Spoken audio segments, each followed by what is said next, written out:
Bonsoir à tous et bienvenue dans le club Le Figaro Idée. Ce soir, mon invité spécial est Alain Finkielkraut.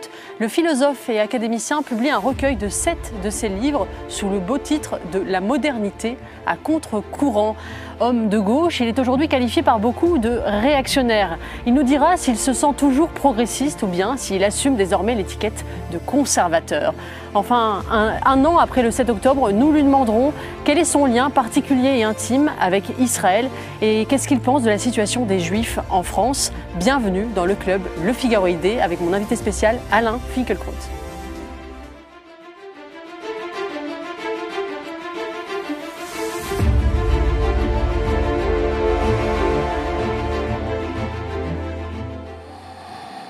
Bonsoir à tous les deux. Pour m'accompagner ce soir dans l'émission, Vincent Trévollet, directeur délégué de la rédaction du Figaro. Alain Finkielkraut, bonsoir. Bonsoir. On ne vous présente plus aux lecteurs du Figaro et aux téléspectateurs du Club Le Figaro Idée, puisque vous êtes souvent invités. Vous publiez La modernité à contre-courant. C'est un gros recueil dans la collection bouquins de 7 de vos livres, parmi lesquels beaucoup de livres d'entretien avec des personnalités avec qui vous n'êtes pas d'accord, on y reviendra, mais aussi un très beau livre, Nous autres modernes, qui est un recueil de vos leçons à Polytechnique, qui est vraiment un livre admirable, une introduction à la philosophie politique, je dirais, du XXe siècle, absolument magnifique, et aussi un certain nombre d'entretiens que vous avez donnés à la presse, notamment au Figaro, qu'on trouve à la fin de ce recueil. C'est vraiment un très très beau livre et on a de quoi être nourri intellectuellement par cette lecture, Alain Finkielkraut. Alors vous êtes, je le disais, familier de nos lecteurs, mais vous êtes un philosophe que l'on voit beaucoup dans les médias. Et d'ailleurs, on a retrouvé la première image de votre première télé. C'était en 1979. Vous aviez un magnifique costume crème et une coupe de cheveux assez fantasque. Et vous étiez avec Pascal Bruckner. Vous parliez d'un livre qui s'appelait L'aventure au coin de la rue, qui n'est pas dans ce recueil. J'avais envie de vous demander, Alain Finkielkraut, parce que ça fait 45 ans que vous allez dans les médias, que vous intervenez médiatiquement, et certains vous disent Alain Finkielkraut est un philosophe médiatique. Comment vous recevez cette expression et quel est votre rapport justement à la télévision, aux médias? Alors, cette photo, j'ai du mal à m'en remettre. Vous êtes très beau. C'est ce que disait Groucho Marx. Hein. Dans chaque vieux, il y a un jeune qui se demande ce qui s'est passé. Et alors là, je me pose vraiment la question. Bon, reprenons. Oui, philosophe médiatique, bien entendu, je n'aime pas du tout cette qualification. Parce que voilà ce qui s'est passé pour moi. Et je vous citerai pour commencer Michel Foucault. Dans un livre qu'il n'a jamais publié de son vivant, Le discours philosophique, qu'il a écrit quelques mois après la parution de Les mots et les choses. Il dit ceci: depuis quelque temps déjà, la philosophie a reçu en partage une tâche qui ne lui était point familière, celle de diagnostiquer, reconnaître à quelques marques sensibles ce qui se passe, détecter l'événement qui fait rage dans les rumeurs que nous n'entendons pas, tant nous y sommes habitués. La philosophie, à l'origine, répondait à la question « qu'est-ce que ?» C'est-à-dire, on cherchait la vérité, non, avec les débuts de la philosophie, non pas dans l'ancestral, mais dans la nature. La nature, si vous voulez, disqualifiait en quelque sorte la tradition. Qu'est-ce qui est bien? Ben, voilà, c'est ça, la philosophie. C'est le geste inaugural de la philosophie, son geste métaphysique. Et puis, il y a un deuxième temps, au XIXe siècle, la découverte de l'histoire. Voilà. Tout est historique. Et cette découverte a pris la forme de l'hegeliano-marxisme, c'est-à-dire chercher la raison dans l'histoire. Tout ce qui est réel est rationnel. Mais le XXe siècle a eu raison de cette idée de la raison. Et donc, nous sommes amenés à redécouvrir l'événement, et la question philosophique, à mes yeux, fondamentale, Aujourd'hui, c'est qu'est-ce qui se passe? Qu'est-ce qui se passe? Des événements nous arrivent, nous remplissent de stupeur ou d'effroi. Et ma pensée naît de cette stupeur et de cet effroi. Elle est liée à l'événement. Alors, j'ai quelques très glorieux prédécesseurs, notamment Peggy. Peggy qui voulait faire un journal où il dirait bêtement la vérité bête, ennuyeusement la vérité ennuyeuse, tristement la vérité triste. Ce journal, il ne l'a pas fait, mais il a fait les cahiers de la quinzaine, parce qu'il pensait dans les misères du présent. J'essaye, à mon humble niveau, de m'inscrire dans ce sillage. Donc, voilà. Alors, c'est pas ce qui ferait de moi un intellectuel, au sens que ce mot a pris avec l'affaire Dreyfus, parce que... C'est-à-dire quelqu'un qui s'engage. Oui, l'intellectuel s'engage, et je vous ai apporté ici un petit texte de Maurice Blanchot qu'il avait publié dans la revue Le Débat en 1984. Depuis qu'il porte ce nom, les intellectuels n'ont rien fait d'autre que de cesser momentanément d'être ce qu'ils étaient, écrivains, savants, artistes, pour répondre à des exigences morales. Donc, de certaine manière, on ferme son stylo et on devient un intellectuel. Et moi aussi, bien sûr, je prends parti. Mais au moment même où j'interviens, je m'interroge, si vous voulez. C'est-à-dire, j'interviens et je questionne à la fois. Donc je questionne l'actualité. Et c'est sans doute la raison pour laquelle j'interviens aussi avec cette exigence dans les médias. Mais c'est pas pour autant que je me qualifierais moi-même d'intellectuel médiatique, surtout que je le fais d'autant plus que nombre de journalistes ont trahi leur mission. Ils doivent être les messagers des vérités factuelles. Or, souvent, le journaliste contemporain est un journaliste de la vigilance, c'est-à-dire, en réalité, de la censure des faits qui n'entrent pas dans leur grand récit, notamment le grand récit anti-fasciste. Il y a des faits qui vont à l'encontre de cela. On nous parlerons de l'antisémitisme, mais justement, le nouvel antisémitisme n'a rien à voir avec l'ancien, donc on n'en parle pas.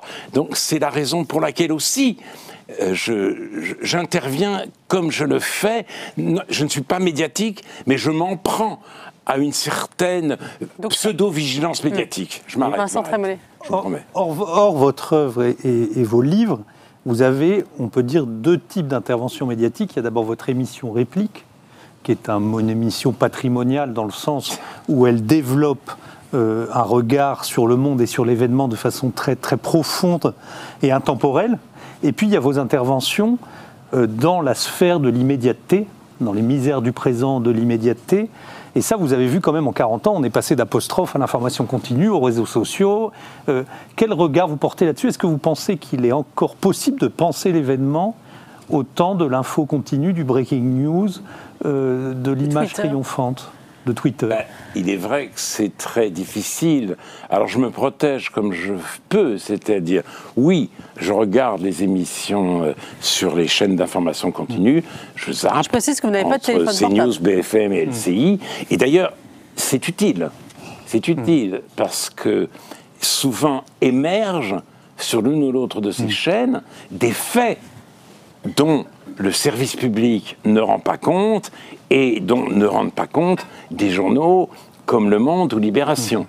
Donc il y a aussi une valeur, une importance de l'information contenue. Les réseaux sociaux, je m'en écarte parce que effectivement, ce serait très déprimant. Des gens pensaient qu'une partie de la jeunesse ne s'informe, me dit-on, que sur TikTok. C'est à pleurer. On se dit, ben oui, mais alors là, comment apprennent-ils à enchaîner des phrases, à réfléchir, à lire des livres? Donc, je me tiens à l'écart tout en constatant les effets dévastateurs de la nouvelle médiasphère. Ça, Régis Debray a eu raison. Nous sommes sortis de la graphosphère, nous sommes entrés dans l'âge de la vidéosphère. Donc oui, je vais à la télévision, mais mon mode d'intervention, c'est l'écriture, et même réplique, si vous voulez. J'écris mes chapeaux, comme vous d'ailleurs, et je prépare mes interventions. Donc j'essaye de lier tout ce que je fais à l'écriture. Simplement pour terminer sur ces émissions plus immédiates, ce qui n'est pas réplique, l'actualité chaude, est-ce que vous pouvez nous raconter comment vous les préparez? Parce que pour les gens qui observent, de toute génération, il y a une exigence que vous maintenez au milieu d'un univers qui n'est pas toujours très exigeant et qui est même très relâché. Est-ce que vous préparez ça comme vous prépariez un oral autrefois? Comment vous, avant d'aller sur LCI, BFM ou CNews, comment vous faites? Alors, ce que je prépare comme un oral, c'est mes interventions télévisées. C'est pour ça que je demande toujours, non pas les questions exactes, mais le synopsis général. Ça, je prépare toute intervention sur quelque chaîne que ce soit. Ça, j'ai vraiment besoin de le préparer comme un oral, c'est-à-dire par l'écriture. C'est ça comme on prépare un oral. J'écris, voilà, je mets au point. Pour moi, c'est très important. Pour ce qui est de mon émission réplique, bien oui, j'ai beaucoup de notes. D'ailleurs, je viens à l'émission avec des livres que j'étale autour de moi. Mais là aussi, il faut quand même que je ne sature pas le champ. Parce qu'il faut que je laisse place à la surprise de la conversation. Mes invités, je ne sais pas, même si j'ai lu leurs ouvrages, je ne sais pas à l'avance ce qu'ils vont dire. Et je dois me préparer à l'imprémédité, au fortuit. Et c'est une sorte de petite cuisine intérieure que je fais. Il y a un chapitre de votre livre, Nous autres modernes, qui s'intitule « À quoi bon encore des poètes et des romanciers ?» Et on pourrait se demander aujourd'hui, à quoi bon encore des intellectuels? Est-ce que vous pensez que les intellectuels aujourd'hui ont un rôle à jouer, que quand vous dites, vous pensez l'événement, vous pensez que vous avez une influence sur les choses, que vous pesez dans le débat public, que vous avez un poids, que votre parole peut changer le cours des choses? Ça, je ne saurais pas le dire. Moi, j'essaie de réfléchir, de formuler ce qui me paraît vrai, mais nous sommes pris dans des processus qu'il me semble urgent de ralentir ou d'interrompre. Je ne suis absolument pas sûr d'y parvenir, mais il peut se passer des choses. Par exemple, à Sciences Po, le nouveau directeur, une semaine après être entré en fonction, a rétabli les épreuves écrites du concours. Donc, c'est pour mettre fin... C'est un concours qui restera inclusif. Comment ? Je ne sais pas ce que c'est, mais c'est un concours qui maintient... Il y aura, oui, c'est pas totalement le rétablissement du concours à l'ancienne, mais c'est un premier pas. Il y aura des épreuves écrites. Oui. Ça, c'est très important. Donc ça met fin, je l'espère, à l'ère inaugurée par Richard Descoings. Et peut-être est-ce le signe de quelque chose, si vous voulez. La culture générale a été marginalisée. Elle a été progressivement écartée de l'enseignement, de l'école. Sous l'effet, là, d'un penseur qui a, lui, une grande influence, hélas, Pierre Bourdieu. Les héritiers, puis la reproduction, les 2 livres qu'il a écrits avec Jean-Claude Passeron. Dans Les héritiers, il nous dit « l'égalité des chances est un leurre ». C'est pas vrai. L'enseignement, en réalité, favorise les favorisés. Les héritiers, ceux qui naissent coiffés, qui vivent dans des beaux appartements, qui ont un abonnement à la Comédie Française, qui vont au musée. Donc, on a décidé, peu à peu, l'institution elle-même, si vous voulez, qui se sentait culpabilisée par Bourdieu, a décidé de ne plus favoriser les favorisés en écartant la culture qui, selon elle, permettait de les sélectionner. C'est une décision catastrophique qui a en fait aggravé les inégalités, parce que les favorisés, quand l'enseignement s'écroule dans le public, peuvent envoyer les enfants dans le privé, ou au moins leur donner des cours particuliers. Voilà, donc, mais ça a été terrible, toujours au nom de l'égalité. Et l'égalitarisme qui a joué aussi dans le rapport même à la culture, parce que pourquoi privilégier les chefs-d'œuvre consacrés? Il n'y a aucune raison objective. Qu'a-t-on à faire avec ces génuflexions obligatoires? Il faut, dit-on, éveiller l'esprit critique des élèves dès leur plus jeune âge. Or, Borges le disait, les œuvres classiques sont celles que nous abordons avec une ferveur préalable et une mystérieuse loyauté. C'est ça la transmission. C'est ça, c'est cette mystérieuse loyauté. On n'a pas à demander à un adolescent s'il aime ou non Phèdre ou Madame Bovary. On a à lui en faire découvrir la beauté. Et au nom justement d'un certain égalitarisme, on en est venu à affirmer tout est égal. Récemment encore, je lisais dans Le Monde, je crois, l'entretien avec un fonctionnaire, sans doute ministre de la Culture, qui s'occupe d'aménager le pass culture. Oui. Pour les jeunes. Évidemment, il se réfère à Jack Lang en disant il a eu le mérite d'élargir la notion de culture, d'introduire le rap, le hip-hop et je sais pas quoi d'autre. Voilà, c'est comme ça qu'on conçoit la culture, même dans le ministère. Et le rap, c'est très intéressant. C'est très intéressant, le rap. Et je vais sauter peut-être du coq à l'âne, mais pas complètement. Le rap dans la culture. Alors qu'on nous bassine, mais tous les jours, avec la culture du viol, alors qu'on nous explique que la culture du viol, c'est Mazan, et que, puisque à Mazan, c'était des hommes ordinaires, tous les hommes ordinaires devraient avoir honte, parce que c'est eux qui ont fait ça. Mais la culture du viol, c'est dans le rap. C'est dans le rap, dans les paroles de rap, dans les comportements des rappeurs. Il y en a un là qui vient de faire arrêter aux États-Unis. C'est la culture du viol, une virilité phallique absolument effrayante, mais on n'y touche pas. Parce que c'est la minorité, c'est les diversités. Non seulement on n'y touche pas, mais c'est ça là, c'est la culture, et c'est à cela que doit servir, c'est à l'entrée dans l'univers du rap que doit servir le pass culture. Donc c'est démoralisant, mais je pense qu'on peut continuer à réfléchir, à protester. Ce n'est pas nécessairement crier dans le désert. Si on poursuit cette réflexion que vous donnez de façon très profonde et magistrale dans la modernité à contre-courant, il y a une interrogation qui vient quand même, c'est que vous parlez de Pierre Bourdieu. Le moment où un certain nombre de figures très intelligentes et parfois portées par une belle langue ont décidé de casser le moule qui les avait façonnés. C'est-à-dire qu'ils ont rompu avec une transmission dont ils ont profité.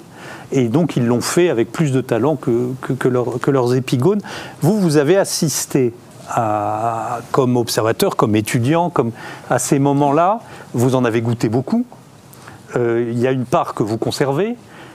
Quand est-ce qu'on fait le tri? À quel moment on s'arrête dans ce plaisir déconstructeur qui a été celui des années 60 et 70? Alors écoutez, moi-même, j'ai scandé, enfin peut-être, je suis entré en politique sous le drapeau de la Révolution, comme une majorité de baby-boomers.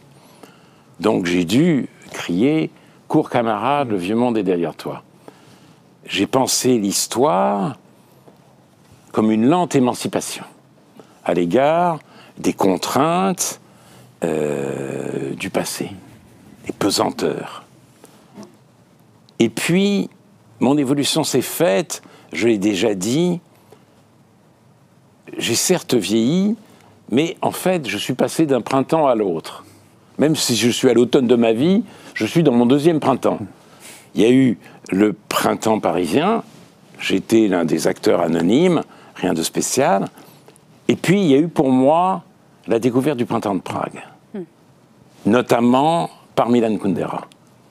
Et là, je voudrais citer un texte absolument extraordinaire Kundera a écrit, c'était la préface de Miracle en Bohème, de Joseph Szorietzky. Très beau roman au demeurant. Et Kundera fait la comparaison entre le mai parisien et le printemps de Prague. Et notamment, il dit, le mai parisien, c'était la volonté de rompre, oui, c'était la mise en cause de ce qu'on appelle la culture européenne et ses valeurs traditionnelles. C'est ça. Et il dit, le printemps de Prague, c'était une défense passionnée de la tradition culturelle européenne dans le sens le plus large et le plus tolérant du terme. C'est-à-dire défense autant du christianisme que de l'art moderne, tous deux pareillement menacés par le pouvoir, la normalisation, le pouvoir soviétique. Donc ça m'a énormément frappé. Et je me suis dit, oui, c'est absurde, le passé n'est pas étouffant, il est exsangue. Et c'est là aussi que j'ai été étreint par ce que Simone Weil appelle le patriotisme de compassion, la tendresse pour une chose belle, fragile et périssable. Précaire, le passé m'est devenu précieux, si vous voulez. Non, le vieux monde, c'est quoi? C'est la beauté qui nous quitte, c'est la culture qui nous quitte, c'est la littérature qui nous quitte, c'est la langue qui nous quitte aussi, la langue. Là, je pense à Flaubert. Je n'écris pas pour le lecteur d'aujourd'hui, mais pour les lecteurs qui se présenteront tant que la langue vivra. Barthes a admirablement commenté cet extrait de la correspondance de Flaubert. Tant que la langue vivra. Donc, il imagine que la langue peut mourir. Il imagine une époque où personne n'aura envie, ni peut-être la capacité de lire Madame Bovary, livre d'une exigence extrême, puisqu'il dit, Flaubert, la prose est née d'hier. La poésie, on connaît, mais l'exigence poétique dans la prose, elle est née presque avec lui. D'où le labeur opiniâtre et forcené qui était le sien, alors qu'il écrivait, comme en témoigne sa correspondance, avec une extrême fluidité. Donc voilà, et la langue peut mourir tant que la langue vivra. Et nous la voyons dépérir sous nos yeux. Et l'on voit même, si vous voulez, qu'elle dépérit sous l'action idéologique de certains. Qu'est-ce que c'est que l'écriture inclusive? Sinon une vandalisation effectuée dans l'université elle-même de la langue. C'est la langue vandalisée, toujours au nom de l'égalité. Donc, effectivement, c'est cette sensation que j'ai d'un monde qui peut mourir. C'est ça qui m'habite aujourd'hui. Et donc, j'ai appris, peu à peu, sortant de ce discours de l'émancipation, à être un héritier. Je voudrais, pour parler de la langue, je voudrais vous faire réagir justement à une image qui a beaucoup marqué les gens cet été, qui est l'image de Aya Nakamura devant l'Institut de France, en train de danser pendant la cérémonie d'ouverture des JO, cérémonie que vous avez critiquée dans le Figaro. Et Patrick Boucheron disait dans Le Grand Continent à propos de cette image, je veux croire, et je commence à le savoir, que cette image-là, Aya Nakamura qui fait danser la garde républicaine, qui chante ses propres chansons en les mixant avec Aznavour, cette image-là, elle peut nous rassembler toutes et tous. Qu'est-ce que vous pensez de à la fois de cette image et de cette réflexion de Patrick Boucheron sur, finalement, cette image comme réconciliation de la tradition et de la modernité? Boucheron n'en rate pas une. Il n'en rate pas une. Il est professeur au Collège de France.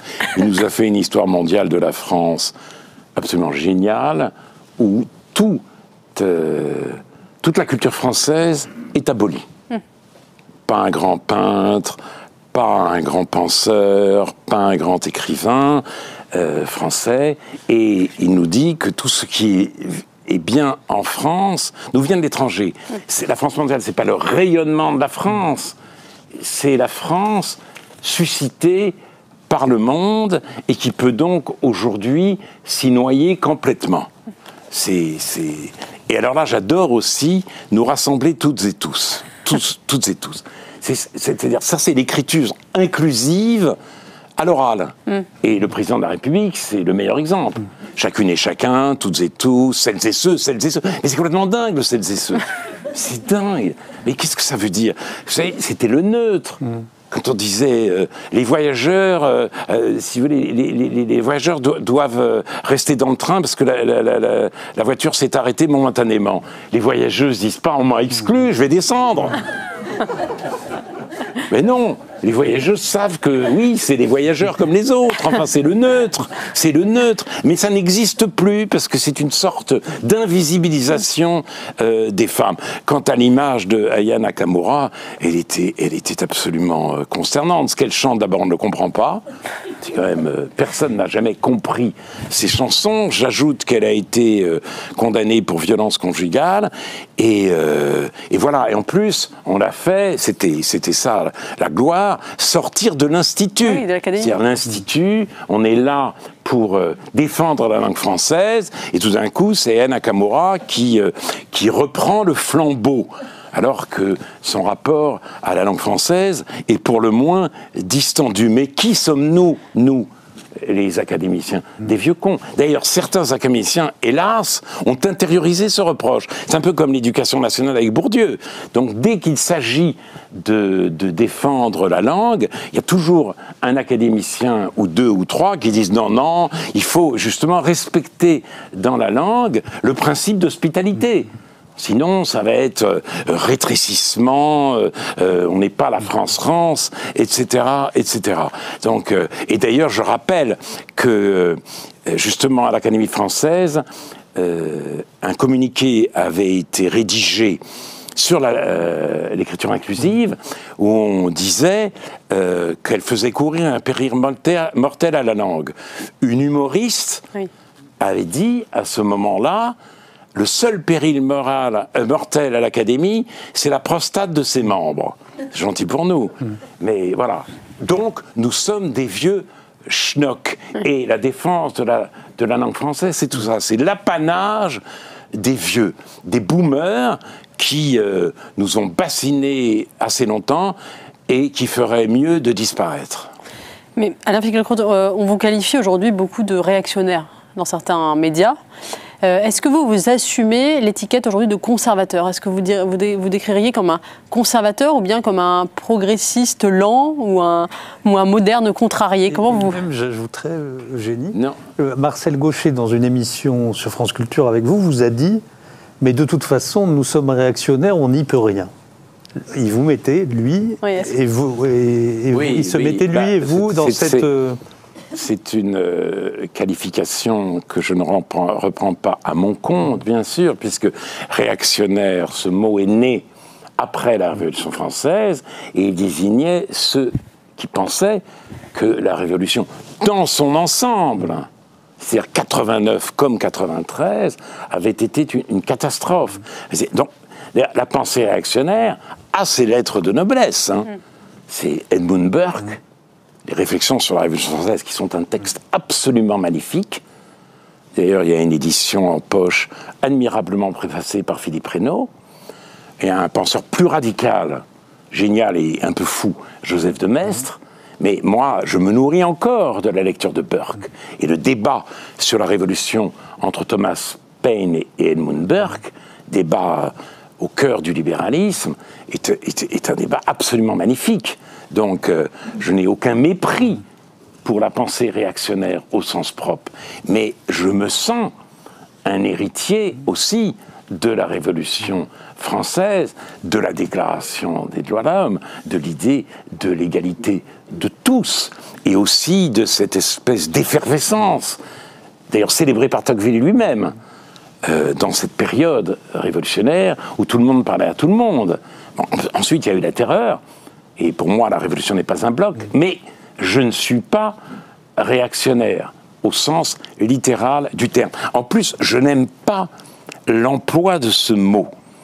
Il est très dangereux, parce qu'il est dogmatique et, comment dire, il annonce la cancel culture. Parce que, si vous voulez, la démocratie, c'est un espace. Dans cet espace, chacun se parle, parce que nous avons tous l'idée de notre propre finitude. Chacun sait qu'il ne sait pas tout. Donc, il a besoin des autres pour argumenter. Voilà. La démocratie naît de la conscience de la finitude. Aucun de nous n'est le confident de l'absolu. Mais certains conçoivent aussi la démocratie non comme un régime où l'on se parle, mais comme un processus qui avance. Et ainsi partage-t-on le monde entre les vivants de plein droit et les survivants. Les vivants de plein droit, c'est ceux qui accompagnent l'émancipation, le grand mouvement.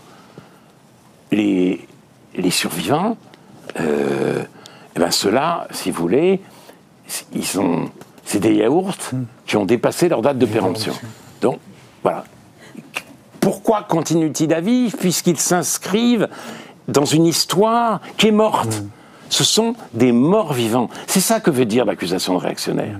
Et c'est pour cela, bien entendu, c'est la deuxième raison pour laquelle je la récuse, parce que précisément, elle met en place une structure où il n'y a plus de possibilité de dialogue réel, parce qu'on ne parle pas à égalité entre les vivants de plein droit et les survivants d'un monde révolu.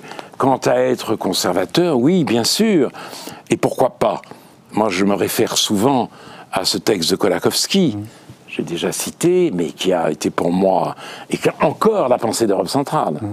C'est quand même, il s'est dit beaucoup de choses géniales dans la deuxième moitié du XXe siècle, en Pologne et en Tchécoslovaquie. Et il publie, Kolakowski, dans Commentaire, comment je suis conservateur, libéral, socialiste. Et les raisons pour lesquelles il est les trois. Socialiste aussi, parce que l'impôt sur le revenu ne mène pas au totalitarisme. Donc la redistribution lui paraît tout à fait désirable. Peut-être pas la boucherie fiscale à laquelle on assiste aujourd'hui, mais c'est une autre question. Bon, libéral, oui, parce que c'est la dynamique d'une société, et conservateur, parce qu'en effet, il y a des choses qu'il faut savoir préserver. C'est Hannah Arendt qui le dit, l'éducation est conservatrice. Les enfants sont d'abord des nouveaux venus. C'est ça, être un enfant. Et les nouveaux venus, on les accueille dans un monde plus vieux qu'eux. Et l'éducation les introduit dans ce monde. Et c'est s'ils sont bien introduits dans ce monde qu'ils peuvent développer toutes leurs capacités et de créer notamment quelque chose de neuf. Donc la nouveauté naît aussi de cette conservation. Et c'est tout cela qu'on ne comprend pas. Donc de ce point de vue-là, oui, je n'ai aucune difficulté à me dire conservateur. Et vous parliez de la démocratie comme une possibilité de dialogue. Dans ce livre, justement, il y a plusieurs recueils où vous dialoguez avec des personnalités avec qui vous n'êtes pas du tout d'accord. Je pense à Ronnie Broman sur la question palestinienne, ou bien à Alain Badiou, qui est un philosophe maoïste avec qui vous avez très peu en commun. Est-ce que vous jugez qu'aujourd'hui, la capacité qu'on a de dialoguer entre intellectuels s'est dégradée en France? Est-ce que, par exemple, vous pourriez encore faire un livre avec Alain Badiou aujourd'hui? Alors, je pense que ça s'est dégradé. D'ailleurs, j'avais invité, après ce livre, quelques années après ce livre, l'explication, avec Alain Badiou, je l'avais invité à réplique. Et il avait répondu par une lettre publiée sur le site du Nouvel Obs, sous l'égide d'ailleurs d'Aude Lancelin, qui anime notre conversation. Et là, il disait, je ne peux plus vous parler avec vous, malgré les avertissements éclairés, vous avez basculé dans l'ethnicisme et dans le soutien à un État épouvantable, Israël. Je ne me rappelle pas exactement les termes. Donc il avait décidé, lui, de rompre complètement le dialogue. Moi, j'étais tout à fait prêt à l'inviter. C'est un livre qu'il venait de publier. Alors depuis, il m'envoie ces livres où je suis désigné comme son ennemi numéro 1, mais visiblement, il a encore envie de maintenir un lien. Moi, je pense que non, c'est fini. Peut-être d'ailleurs me serait-il aujourd'hui aussi très difficile de dialoguer avec René Broman. D'ailleurs, ce livre avec René Broman ne figure pas, en fait, dans la modernité à contre-courant. Mais là aussi, parce que sur la question israélo-arabe, et les relations se sont terriblement tendues, c'est vrai. Et certaines discussions deviennent extrêmement douloureuses. Mais le problème n'est pas d'ordre personnel. Nous sommes entrés dans l'ère de la cancel culture. Il y a eu un intermède antitotalitaire en France. Un moment d'exception. Les années 80. De 80 à 2000. Inauguré par la revue Le Débat. C'est un titre qui dit tout. Le débat. C'est-à-dire, la vie intellectuelle n'est plus placée sous le paradigme du combat. Et le combat, ça voulait dire qu'on renversait la formule de Clausewitz. Clausewitz, la guerre, c'est la politique poursuivie par d'autres moyens. Au XXe siècle, on a eu la politique, c'est la guerre, poursuivie par d'autres moyens. L'affrontement entre deux blocs, deux forces, l'humanité qui écrase et celle qui ne consent pas à être écrasée, disait Nizan. Donc il n'y avait pas de dialogue. Il n'y avait pas de dialogue. Et là, on a compris à quoi ça menait, ce fantasme de la guerre de classe. Donc il y a eu un intermède antitotalitaire. Il s'est fermé, cet intermède, en 2002, avec le petit libelle de Daniel Lindenberg. Le rappel à l'ordre, enquête sur les nouveaux réactionnaires. Libelle commandité par Pierre Rosanvallon. Pierre Rosanvallon dirigeait à l'époque le centre Raymond Aron, avec Pierre Manant et Marcel Gauchet, deux des cibles du livre. Donc le centre Raymond Aron a évidemment explosé, et c'est allé bien au-delà. Et Lindenberg annonçait le retour des listes noires, puisque j'y étais d'ailleurs. Heureusement, c'était la Dream Team. Si j'y avais pas été, j'aurais fait vraiment une crise. Et alors, c'est très étrange ce qui s'est passé là. Le livre sort, 5 colonnes à la une dans Le Monde. 5 colonnes à la une. Et Louis Plenel, qui avait une émission sur LCI, reçoit Daniel Lindenberg pour le faire parler de ce qui se passe, de cette fascisation, de cette extrême droitisation des intellectuels. Il le reçoit à nouveau 3 semaines après, pour essayer de réfléchir avec lui sur les raisons pour lesquelles ce livre avait été tant attaqué. Forcément, c'est pas attaqué, les gens se défendaient. Pierre Manant se défendait, on se défendait. Mais jamais il ne serait venu à l'idée d'Edoui Plenel de recevoir une des cibles seule ou avec Lindenberg. C'était vraiment, il n'y avait aucun dialogue possible, voilà, parce que effectivement, la radicalité reprenait force, et la radicalité, c'est encore le chiffre 2, mais c'est pas tant maintenant la guerre de classe, c'est l'affrontement du bloc des dominants et du bloc des dominés. Alors les blocs des dominés, c'est une multitude de minorités, mais qui ont un seul et même adversaire, le mâle blanc occidental, avec le concept d'intersectionnalité, et ça nous conduit tout droit à la cancel culture.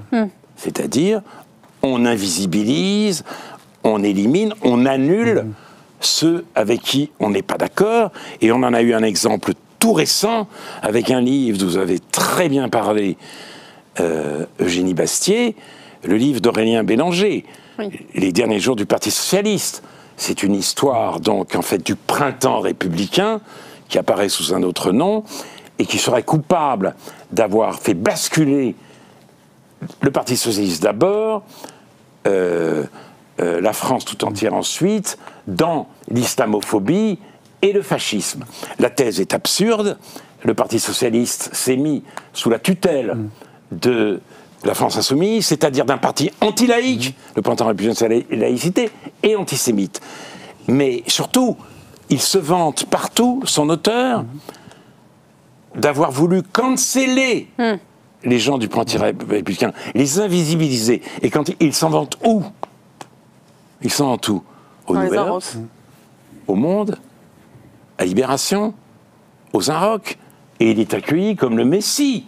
Il a même eu droit à une masterclass du Nouvel Obs, une masterclass pour ce livre grotesque et répugnant. Ça veut bien dire que quelque chose est en œuvre aujourd'hui et que la vie intellectuelle est en effet de plus en plus pénible. Et d'ailleurs, je crois que c'est une des raisons pour lesquelles Gauchet et Nora ont jeté l'éponge.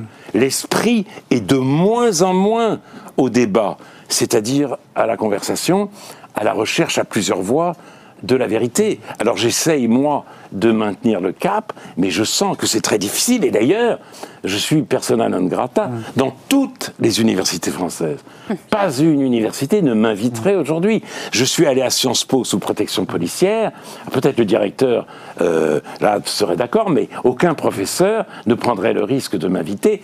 À l'école normale supérieure non plus, à l'école des hautes études en sciences sociales non plus, et à Polytechnique, où j'ai enseigné, je n'ai jamais été réinvité pour la moindre conférence. C'est quand même une situation pénible, mais tellement ridicule que je ne m'en offusque pas. Retour de la radicalité, dites-vous, et d'une dialectique dominant-dominé, mais selon vous, quel est le thème qui a motivé ce rappel à l'ordre et la suite de rappel à l'ordre, puisqu'il y en a eu ensuite de façon infinie pendant 20 ans? Est-ce que vous croyez que c'est la société multiculturelle? Est-ce que c'est quand la gauche a voulu intégrer la question de l'immigration pour ne pas la laisser au Front National et à Jean-Marie Le Pen? Quel est, selon vous, le point de rupture qui a entraîné cette radicalisation C'est une question très intéressante. Je ne suis pas sûr d'avoir la réponse. Mais dans la première cible de Lindenberg, dans son pamphlet, c'est Pierre Manant, accusé d'islamophobie. Et ça, c'est très important. Ça a beaucoup joué. D'ailleurs, ça continue avec Colonel Bélanger. L'islamophobie. C'est-à-dire, en effet, la France change, un nouveau peuple apparaît, et cela pose énormément de problèmes. Les gens qui voient ces problèmes sont immédiatement attaqués et même criminalisés par les progressistes. Parce que, dit-on, ils font le jeu du Front National, puis du Rassemblement National. Un concept fatal à la vie intellectuelle ça a été le concept de l'eupénisation des esprits. La eupénisation des esprits. Donc, et dès qu'on essaye de regarder la réalité en face, on est suspect et même coupable. L'antifascisme est devenu, du fait du succès grandissant du Front National et du Rassemblement National, le thème majeur de la gauche. La gauche veut se définir à nouveau par l'antifascisme. On l'a vu d'ailleurs aux dernières élections. Le Front républicain. C'est tout d'un coup le Front républicain. On va faire barrage. Mais barrage à quoi? Si j'ai bonne mémoire, le fascisme, le nazisme, c'était entre autres l'antisémitisme. Alors en guise de barrage, on a fait la courte échelle à l'antisémitisme. Et maintenant, il sévit, il siège et il tonitruit à l'Assemblée nationale avec Thomas Porte, Raphaël Arnaud, Émeric Caron, David Guiraud. Et sous la haute direction de Jean-Luc Mélenchon, le Hugo Chavez de la France insoumise. Voilà où nous en sommes. Mais cet antifascisme-là, on a peur d'une récidive de ce qui s'est passé dans les années 30. On fait la chasse au discours nauséabond et on ne pense pas, justement, on ne diagnostique pas le présent, on ne pense pas l'événement tel qu'il ne s'est jamais présenté.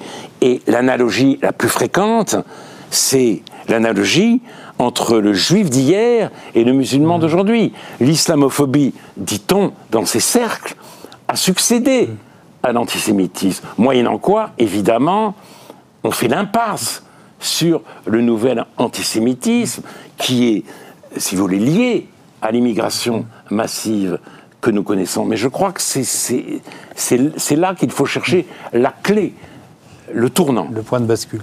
Alain Finkielkraut, justement, vous parlez de l'antisémitisme. J'avais envie de vous citer cet extrait du premier chapitre du Juif imaginaire, publié en 1980, un livre où vous reveniez sur la condition de Juif après la Seconde Guerre mondiale. Vous, qui étiez né d'une famille de parents rescapés de la Shoah, qu'est-ce que c'était d'avoir ça sur ses épaules? Et vous disiez, je voudrais, moi, dire et méditer l'expérience inverse, celle d'un enfant, d'un adolescent non seulement fier, mais heureux d'être juif. On ne peut plus dire aujourd'hui mort aux Juifs parce que cette mort a eu lieu. Refoulé, hors la loi, contraint au silence, l'antisémitisme ne peut ressurgir qu'en remugle délirant, en hoquet d'imbécilité et de violence, ou doit sinon emprunter des voies obliques, camouflées, dénégatrices. Est-ce que ce constat aujourd'hui que vous faisiez en 1980, il n'est pas devenu obsolète à l'heure de la résurgence de l'antisémitisme? C'est compliqué, si vous voulez. Bien sûr que les choses ont changé depuis. D'ailleurs, dans le Juif imaginaire, j'annonce ce changement, c'est-à-dire j'insiste aussi sur ce qu'est en train de devenir l'antisionisme. Mais je ne répudie pas ces pages. Je suis un Juif ashkénaze, né donc 4 ans après la guerre. Mes parents sont des rescapés de ce qu'ils n'appelaient pas la Shoah.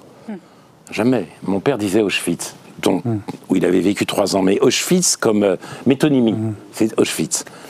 On disait peut-être le génocide, donc j'ai du mal, moi, je comprends bien qu'on dise la Shoah après le film de Lanzmann, mais comme c'est pas la langue des rescapés eux-mêmes, c'est une langue que j'utilise c'est un mot que j'utilise avec peine.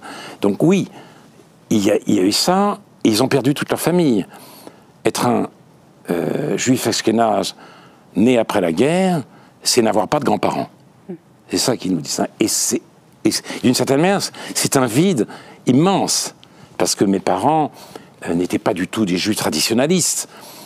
Mais enfin, avec leurs propres parents, ils respectaient un certain nombre de traditions, le Shabbat, etc., d'autres.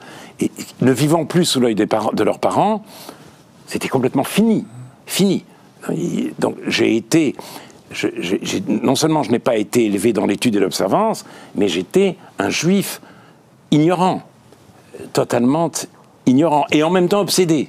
Mais obsédé par une expérience qui n'était pas la mienne, et que je m'appropriais, si vous voulez. Voilà, c'était une sorte de cabotinage identitaire. Je jouais à la victime.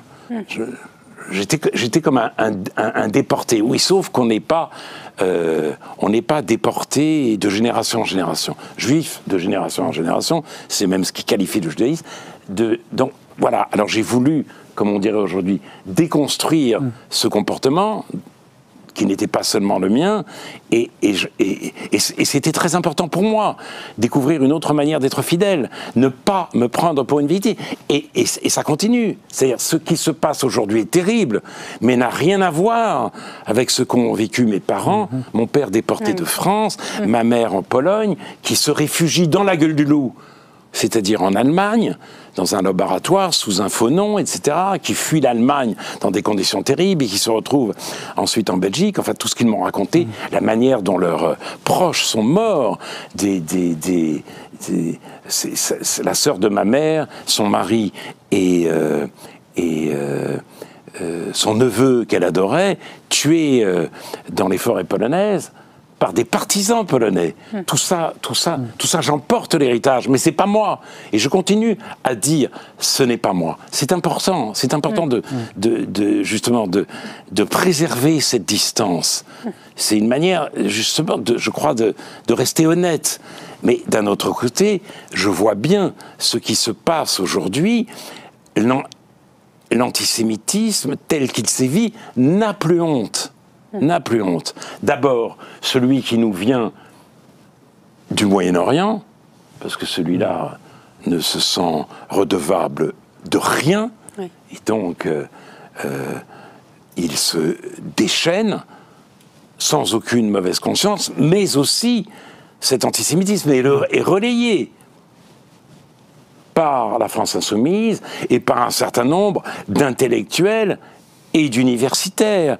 Mais pour cela, il n'y a aucune raison d'avoir honte, puisque disent-ils, et c'était encore le Thomas Porte il y a peu à l'Assemblée nationale, Israël commet un génocide tous les jours. Israël commet un génocide à Gaza. Quoi qu'on pense de la riposte israélienne, le mot de génocide est fou. Pour qu'Israël arrête, il suffirait que le Hamas dépose les armes et libère les otages. Est-ce que les Juifs ont jamais eu un choix pareil ? Est-ce qu'on a vacciné les Juifs du ghetto de Varsovie, alors que tous les enfants de Gaza ont été vaccinés? Donc, ce terme de génocide est ignoble, mais il permet justement de nazifier les Juifs, de leur faire perdre tout leur crédit victimaire, de dire qu'ils sont passés dans le mauvais camp, ils sont des bourreaux, et donc ils sont eux-mêmes des nazis et des racistes. Donc c'est ça, si vous voulez, ce qui caractérise l'antisémitisme de ce temps, c'est que c'est un antiracisme. Et comme c'est un antiracisme, il est inculpabilisable. Vous voulez que je me taise, je le sens. Malheureusement, on arrive à la fin de l'émission, mais vous avez très bien conclu. Merci en tout cas Alain Finkielkraut pour cette très belle conversation. On a pu aborder plein de sujets différents et je recommande à nos téléspectateurs ce livre chez Bouquin avec beaucoup de pages, plus de 1000 pages. La modernité à contre-courant, vous retrouverez 7 essais d'Alain Finkielkraut et des entretiens qu'il a donnés au Point et au Figaro ces dernières années. Merci Alain Finkielkraut, on est toujours ravis de vous recevoir au Figaro. Vous êtes ici chez vous, à la fois à la télé du Figaro et dans nos colonnes. Merci beaucoup, merci Vincent Tremblay-Villers de m'avoir accompagné. Je vous souhaite à tous une excellente soirée. N'oubliez pas que vous pouvez regarder le club sur lefigarotv.fr, sur YouTube et aussi écouter en podcast le club. N'hésitez pas à vous abonner sur les divers médias. Merci à tous, très bonne soirée. La semaine prochaine, ce sera Esprit Libre avec Alexandre Devecchio.